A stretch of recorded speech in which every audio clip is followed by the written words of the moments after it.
Hello po sa inyong lahat mga kabarya. Nandito na naman po ako, si Pinoy Coin Hunter, para atin pong pag-usapan ang tungkol dito sa isang Philippine coin na ito na ibinebenta ng isang online seller. Ito po ay isang 10 piso coin na may taong 2018. Isa po itong NGC coin or New Generation coin.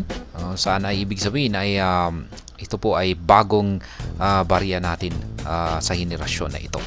Kaya yan ang ating pakay po sa video na ito, ay ating alamin kung magkano ang kanyang presyo rito para magkano po tayo ng ideya kung magkano ba ang bentahan ng ganitong uri ng barya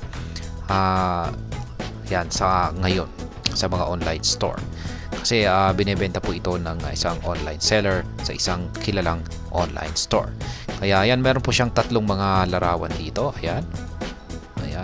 Tatlong magkakaibang kuha sa overside po ng kanyang barya na ito. Pero wala po siyang kuha sa kanyang reverse side. Pero makikita naman po natin yan dito kay Numista. Ayan, ganito po ang itsura ng kanyang overside at ang kanyang reverse side ay ganito.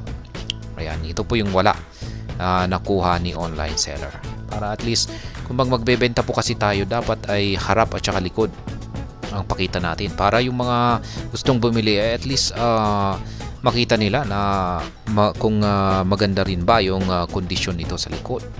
Malay natin, baka may malaki palang gas-gas sa likod, kaya parang tinatago ni online seller na hindi ito makita ng buyer. Kaya ayan, kung meron magbebenta po tayo, ay dapat pakita natin yung lahat. Wala po tayong parang tinatago, harap, likod at saka syempre yung gilid. Ayan, katulad po ng ginagawa rito ni Numista. Meron pa siyang kuha sa gilid katulad nito. Kaya yan, ang 10 piso coin po na ito ay gawa po ito sa nickel plated steel. Kaya po siya makinang kasi steel. At ayan, yung kanyang timbang ay 8 grams, diameter niya ay 27 mm, thickness po niya ay 2.05 mm. Shape niya po ay round, pero meron pong disenyo yung kanyang gilid. Ayan, yung 2018 ay nagkakalaga po sa 15 pesos hanggang 68 pesos.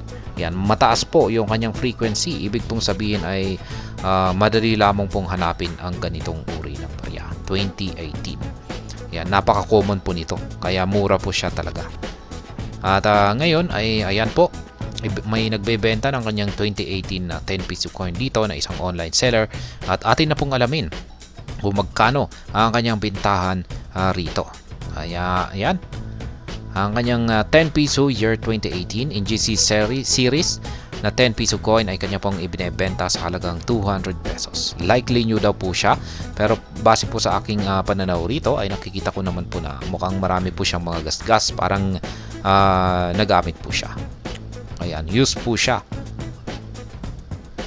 Ayan, kung likely news po siya ay medyo makinang-kinang po siya at malinis at wala pong gaanong gasgas.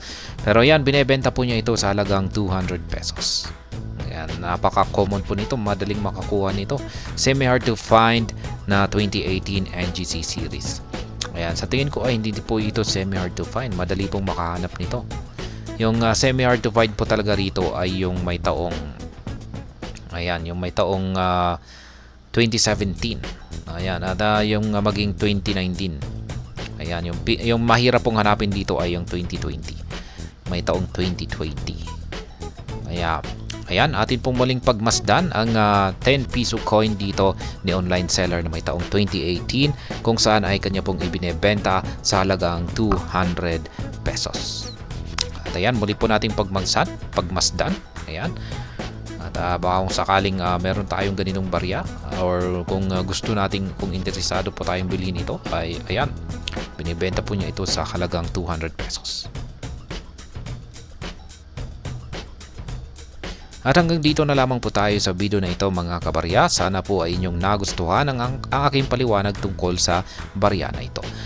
Marami pong salamat sa panonood. Ingat po tayo lagi at God bless po sa ating lahat.